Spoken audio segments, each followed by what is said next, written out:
is Thursday, February 13th, and we will be reading Mark chapter 4. Mark 4. You have it there? Yes? Thank you. Thumbs up? Yes? You ready?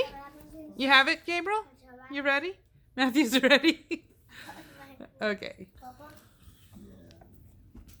So, chapter 4. Parable of the farmer scattering seed. Once again, Jesus went to teach the people on the shore of Lake Galilee, and a massive crowd surrounded him. The crowd was so huge that he had to get into a boat and teach the people from there. He taught them many things by using parables to illustrate spiritual truths, saying, "Consider this. A farmer went out to sow seeds.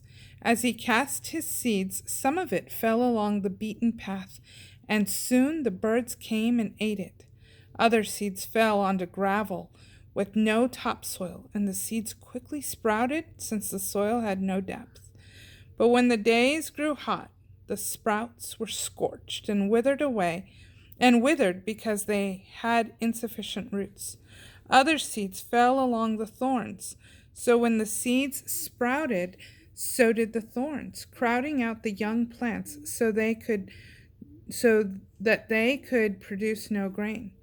But some of the seeds fell onto good, rich soil that kept producing a good harvest. Some yielded 30, some 60, and some even 100 times as much as was planted. If you understand this, then you need to respond." The purpose of parables. Afterwards, Jesus, his disciples, and those close to him remained behind to ask Jesus about his parables. He said to them, "The privilege of intimately knowing the mystery of God's kingdom realm has been granted to you, but not to the others, where everything is revealed in parables. For even when they see what I do, they will not understand.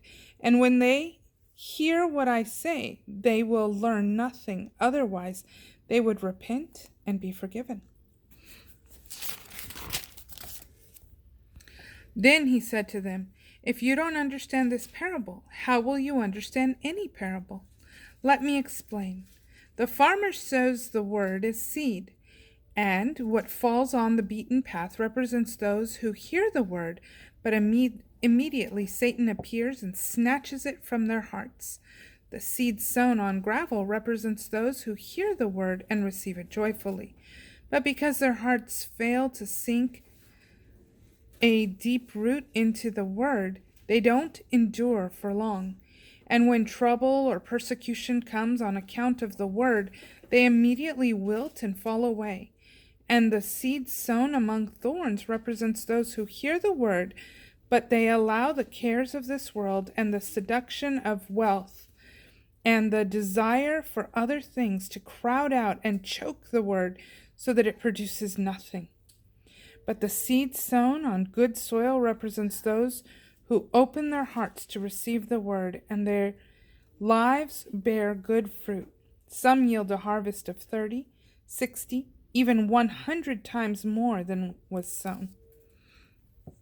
Parable of the lamp. He also gave them this parable.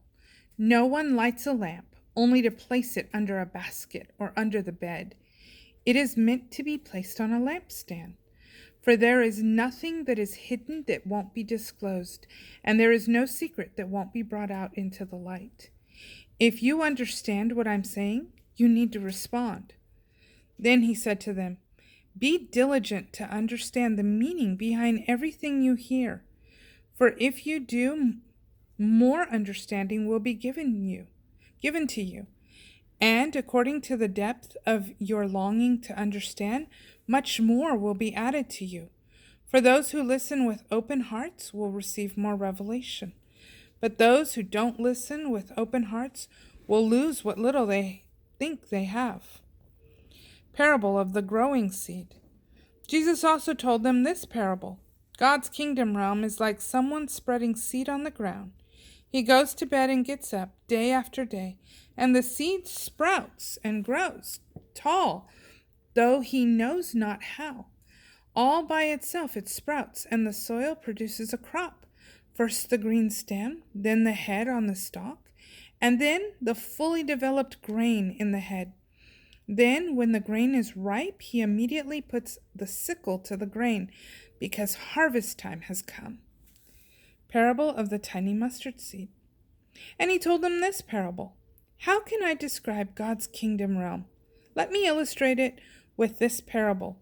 It is like a mustard seed, the tiniest of all the seeds, yet when it springs up and grows, it becomes the largest plant in the garden. And with so many enormous spreading branches, even birds can nest in its shade. Jesus always taught using parables.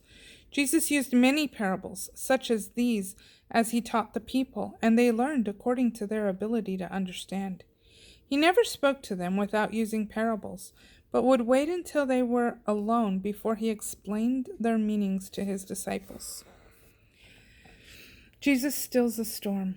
Later that day, as it grew dark, Jesus said to his disciples, "Let's cross over to the other side of the lake." After they had sent the crowd away, they shoved off from shore with him, as he had been teaching from the boat, and there were other boats that sailed with them. Suddenly, as they were crossing the lake, a ferocious tempest arose, with violent winds and waves that were crashing into the boat until it was all swamped. But Jesus was calmly sleeping in the stern, resting on a cushion. So they shook him awake, saying, "Teacher, don't you even care that we are all about to die?" Fully awake, he rebuked the storm and shouted at the sea, "Hush! Calm down!" All at once the wind stopped howling, and the water became perfectly calm. Then he turned to his disciples and said to them, "Why are you so afraid? Haven't you learned to trust yet?" But they were overwhelmed with fear and awe, and said to one another, "Who is this man who has such authority that even the wind and waves obey him?" And that is chapter 4. Bye. Have a great day.